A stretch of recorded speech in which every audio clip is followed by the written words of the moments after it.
Hello, everyone. This is Brett, and thank you for tuning in to a new episode of Friday on the Turntable. A huge thank you to all you guys that watched and left comments on last week's 15 Best Albums of 1993 video. That was so much fun to read your guys' comments and hear which albums really resonated with you from that video, and also your favorites that weren't included. So this week it is the 20 best albums of 1983. We're going all the way back now, 40 years. So I could not limit it to 15. I had to put in an extra 5 because there's just so much great stuff that had to be talked about and represented. And as you can tell from my backdrop, there's still a bunch more that that didn't make the list. Before I start, a couple things. I'm going to be mentioning 3 favorite songs from each record. I'll include that in a YouTube playlist, which will be linked in the description. I'm also going to reference old videos. Those links will be down there as well. And then at this moment, like last week, I'd like you to think about what's Brett's top album of 1983 going to be, or even the top 3. Let's see if you guys can figure that one out before I even start here. All right, let's quickly go back to 1983. For me, I was in grade school, 4th grade, I think, and quarterback playing on my Pop Warner football team back in Chicago. Back then, obsessed with baseball and football cards. When I think of 1983, I think of growing up in Chicago. I think of Ryne Sandberg. That was his rookie card, 1983 Topps that year. And then also on the football side of things, Marcus Allen's rookie card, 1983 Topps as well. All right, let's just jump right into it. So, top 20. Here we go. Merciful Fate, the Danish metal band featuring King Diamond on vocals. This was their debut album, Melissa. Favorite songs on this one: Curse of the Pharaohs, Evil, and Into the Coven. That kicks things off at number 20, Merciful Fate. Number 19, Ministry's also debut album. We're going to see a lot of debut albums in 1983. So those of you familiar with the later era Ministry, Mine is a Terrible Thing to Taste, Psalm 69, you probably know the history of this album. This was it's night and day different from the heavier industrial and metal sound that came later. But this is the synth pop early Chicago days of Al Jourgensen and Ministry. It's a really cool album in its own right, super catchy. Favorite songs on this one: Revenge, I Wanted to Tell Her, Work for Love. Yeah, With Sympathy, Ministry. Number 18. This is Construction Time again from Depeche Mode. So I mentioned Depeche Mode's 1993 album Songs of Faith Devotion in the last video. Sorry if that was a spoiler if you haven't watched it yet. Link will be below so you can go watch that.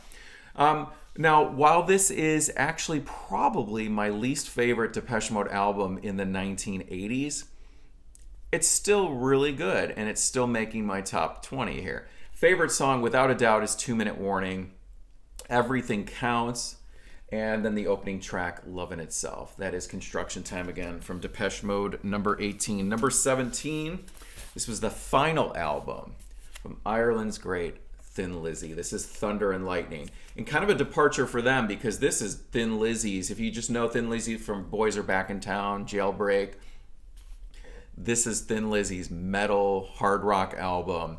Look at that metal glove, kind of Judas Priest-like there, just coming out of the rock. I mean, ridiculous, but great. Favorites features John Sykes on lead guitar, who would later go on to be in Whitesnake. Favorite songs on this: The Sun Goes Down. This is the one, Thunder and Lightning. Yeah, excellent. Final album from Thin Lizzy, Thunder and Lightning. If you're unfamiliar, be sure to check this one out. All right, next one. This is the Comsat Angels with their 4th album, Land. So I'm going to shout out a vinyl community member here named Mike, who goes by the Vinyl Policeman. I will have a link below, who did, months ago, he did a whole album ranking of the Comsat Angels. He's an old school fan. He goes into great detail about the history of the band and all of their albums, which I found really enjoyable to watch. So this is their 4th record, and you'll hear him talk about how after their first 3 albums, they signed to Jive Records, and their sound got a lot more commercial polished. Some may call it 80s production, and sure, there's an element of that, but when you listen to it back now from 40 years later, I think it sounds like a fairly natural progression. Definitely a little bit more sheen on the production, but when I listen to it, do I think 80s cheesy sound? No, I don't. The only instance of that is a little bit in the track Mr. Memory, but then even that song redeems itself with just a great chorus. This is the US pressing, which truncates it to just CS Angels, and it has a rearranged track listing. But favorite songs on this one are obviously Will You Stay Tonight, which is just brilliant. Alicia, Can You Hear Me, which the singer pronounces Alicia, which is pretty great. And then they re-recorded a song from their first album, Independence Day, and it opens up the US version, and that is just a stellar song. If you're unfamiliar with the Comsat Angels, check out those 3 songs in the playlist because I think you'll really dig them. Yes, that is Land, in at number 16. Number 15, I can't believe I don't have this on vinyl. It's readily available, and for just some reason, I have the albums up to a certain point after this, but for some reason I never bought it on vinyl. This is the debut album from Metallica. This is Kill 'Em All, back when Cliff Burton was still alive, playing bass. This is probably the first Metallica I had on cassette back when I was in high school. Favorite songs on this, Seek and Destroy. Might even still remain my favorite Metallica song to this day. I was just working on that with one of my guitar students the other day. It's just always a great one to teach. Speaking of Cliff Burton, second favorite song, Anesthesia, Pulling Teeth, which is that, how long is it? 3 minute and 27 bass solo, take 1. And then the Four Horsemen. Metallica's debut, Kill 'Em All. Staying in the kind of hard rock metal lane, so the singer of this band needs no introduction. He was already had a career before this, fronting 2 other bands. And this is Dio, Holy Diver. Once again, another debut album, 1983. So this features Vivian Campbell on guitar. He later went on to be in Def Leppard. Favorite song, Caught in the Middle, will forever be my favorite Dio song. It's just something about that song I just absolutely love. Rainbow in the Dark with that keyboard line, perfection. Third favorite song, we'll go with Don't Talk to Strangers. But I didn't even talk about the track that most people would reference, Holy Diver, or how about Stand Up and Shout? Anyways, Holy Diver by Dio, that is number 14. Number 13, Porcupine from Echo and the Bunnymen. Look at that beautiful artwork. Photographed, I believe it was in Iceland. So Echo and the Bunnymen, favorite songs on Porcupine, In Bluer Skies, great. The Cutter, which is just classic Echo and the Bunnymen, and the title track, Porcupine. If you only know Lips Like Sugar from Echo and the Bunnymen, dig deeper and go back to 1983 for Porcupine. I think you'll love this one. Number 12, the Scottish band's second album. This is the Cocteau Twins with Head Over Heels. How to describe this one? It is their early albums are very kind of post-punk, great bass lines, drum machines, beautiful shimmery guitars, Liz Fraser's vocals. It's just you have to hear them to experience it. Sugar Hiccup, number 1 track, followed by When Mama Was Moth and In Our Angelhood. Just got that real exciting energy of that classic post-punk era from the early 80s. So that is Cocteau Twins' Head Over Heels. Number 11, the second album from Manchester's New Order. So this is where New Order, really the synths kind of really come into play. You still hear that just great Peter Hook melodic bass lines in this one, but a definite lineage of departure coming from the debut album Movement, which was very much in the vein of Joy Division, obviously 3 of the 4 members. Favorite songs in this one, without a doubt, Your Silent Face. Number 2, Leave Me Alone. And then Age of Consent, the opening track. Beautiful artwork on this one, too. This is New Order, Power, Corruption, and Lies. Okay, that brings us now to the top 10. You guys still thinking about, what the number 1 is? All right, we'll see. All right, number 10. This is David Bowie with Let's Dance. Last week in that 1993 video, I referenced Black Tie, White Noise, produced by Nile Rodgers. Well, this is where Nile Rodgers and David Bowie first collaborated on Let's Dance, which brought David Bowie into huge commercial success. with the first three songs on this one, with Modern Love, China Girl, and Let's Dance. Huge MTV videos at that time. I remember seeing them when I was a kid. I like this album more and more as I grow older. You know, I'm yeah, if you want to hear my thoughts on David Bowie's entire catalog, I also have ranking videos from the beginning of his career all the way to the end. And as I said, I like this album more and more as I grow older. Favorite songs on this one, I'm gonna have to go with Cat People, Without You, which is kind of the ballad, and then a song that I never really paid much attention to years ago was Criminal World. Now when I hear it, I'm totally into it. This also features a relatively unknown guitar player at that time, Stevie Ray Vaughan, who, where is it at, also released an album that year, his first album, Texas Flood. Stevie Ray Vaughan, Double Trouble. Stevie Ray Vaughan didn't end up doing the tour for this record. He just decided to pursue his solo career, which tragically was cut super short, but he still left behind a great legacy. So that's David Bowie's Let's Dance album in at number 10. Number 9, another debut. This is the Welsh band Gene Loves Jezebel with Promise, my favorite one in their catalog. Just a super exciting album at that time, and you can hear its influence on a lot of bands that came later. Just great bass playing, guitar parts, Jay's vocals. Favorite song on this one, Shower Me with Brittle Punches, without a doubt, number one favorite. Bruises and Upstairs are both great. The song Pop Tarantula, I should warn you if you're going to listen to that one loud or in headphones, that there's a part where the vocals creep in so super loud as it's repeating, and it gets very much into the front of the speaker and explosive. So Gene Loves Jezebel with Promise. In at number 8, so I know someone's going to say this is a compilation, but that's okay because it's not featuring any previously released material from other eras. This one is The Cure's Japanese Whispers, which is essentially collecting the singles that were released between the Pornography album from '82 and The Top. I consider this an album in its own regard because with the B-sides and the singles and the B-sides, it feels like a completely cohesive album. And when I ranked The Cure's albums years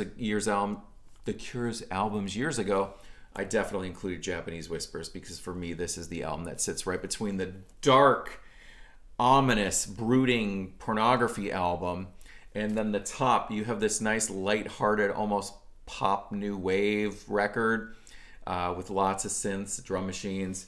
Favorite song in this one, and one of the best Cure deep cuts for me, is Lament. Let's Go to Bed was a single. That's also great. And let's go with The Upstairs Room for my third favorite. Japanese Whispers. If you're unfamiliar with that one, grab that one when you can. All right, in at number 7, the Australian band, The Church. As you may have, if you're a longtime viewer, back several years ago with my friend Robert Dean Lurie, who wrote a book on Steve Kilbey and The Church, we did a complete album ranking at that time. I'll link to that as well so you can check out and hear all our thoughts on what our favorites are. So this was The Church's third album, Seance. Includes just some, I love this album. It's probably a top 5 Church album, although not a lot of people's favorites.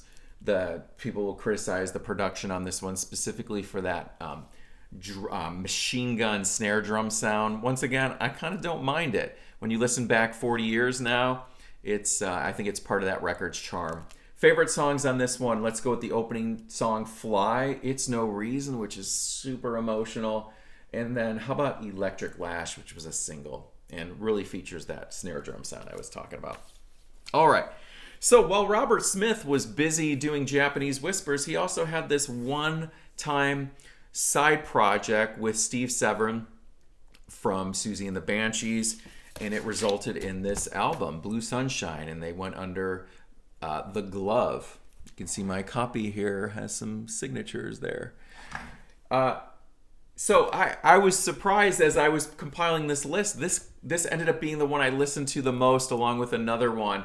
And it just kept climbing the ranks And it's just such a fascinating look at all just how prolific not only Robert Smith was, but also Stephen Severn at the time, and just quirky psychedelic new wave songs. It kind of reminds me a little bit of the Associates. Just that real, just kind of quirkiness to it. The songwriting is great. The songs, they sound so good 40 years later. Favorite songs on this one, Like an Animal, but also This Green City, which may be my favorite. And they had a guest vocalist on this, and her name is blanking on me. It's Jeanette Landray. Apologize if I got that name wrong. Someone will correct me in the comments for that one. But she's the primary vocalist on this. But you also have Robert Smith on Perfect Murder, which is my third favorite. The Glove. If you're unfamiliar with this one, 3 songs in that playlist. Get it. All right, top 5. So this is the other one that I listened to over and over again while compiling this list. This is the debut album from the Rain Parade, Emergency Third Rail Power Trip.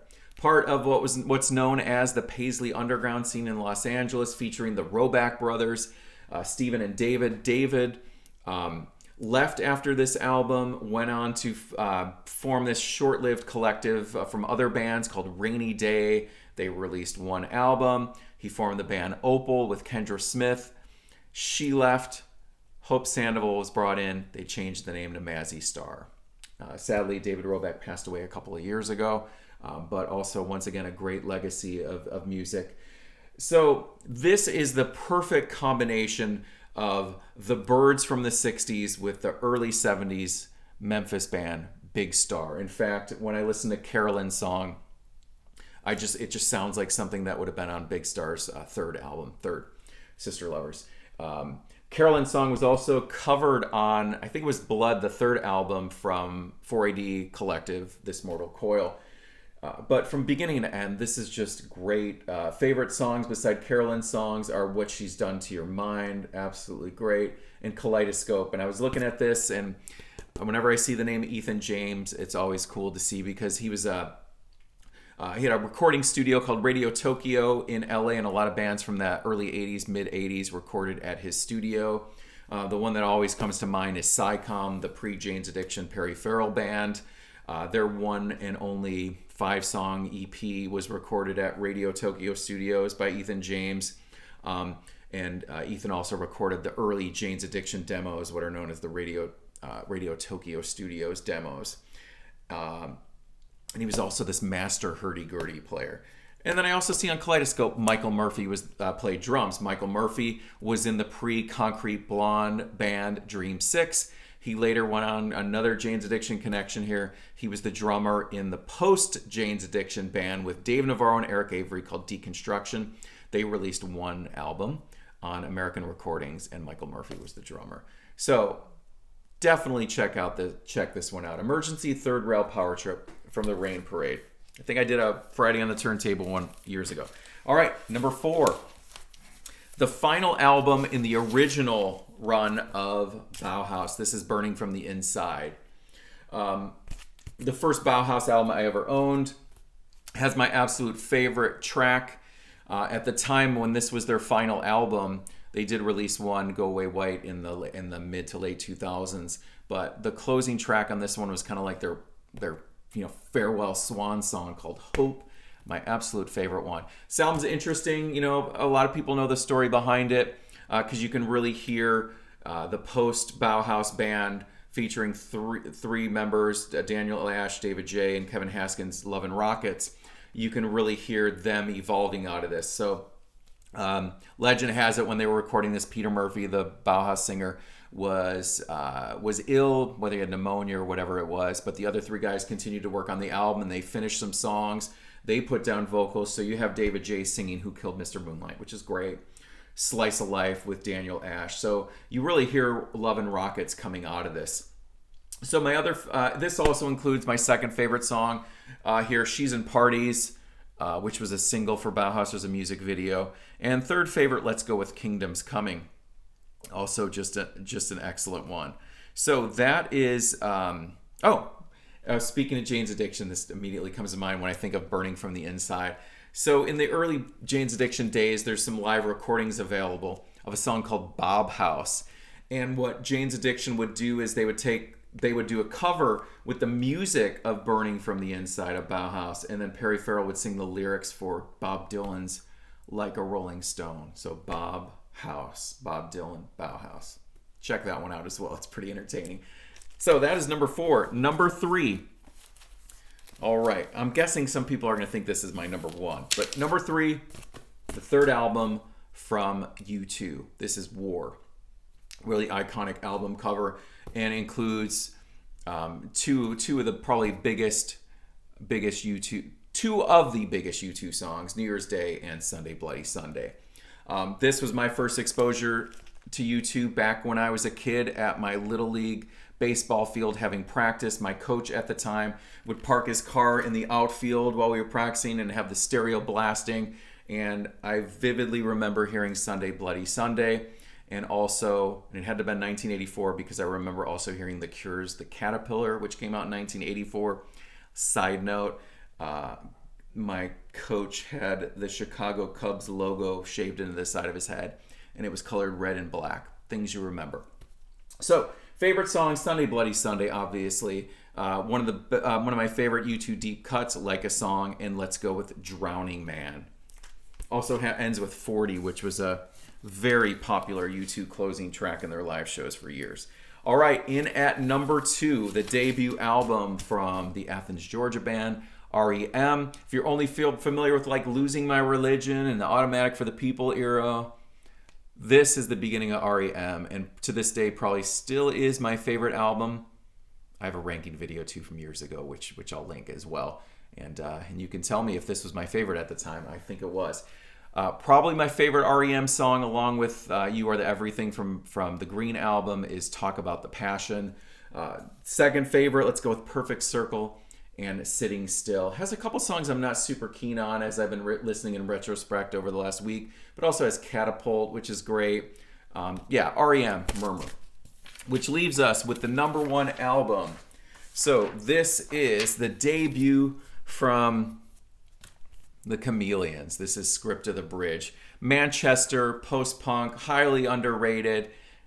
Just a brilliant record. You can see my signed copy here. My band was supported the Chameleons back in, I think it was October here in Phoenix.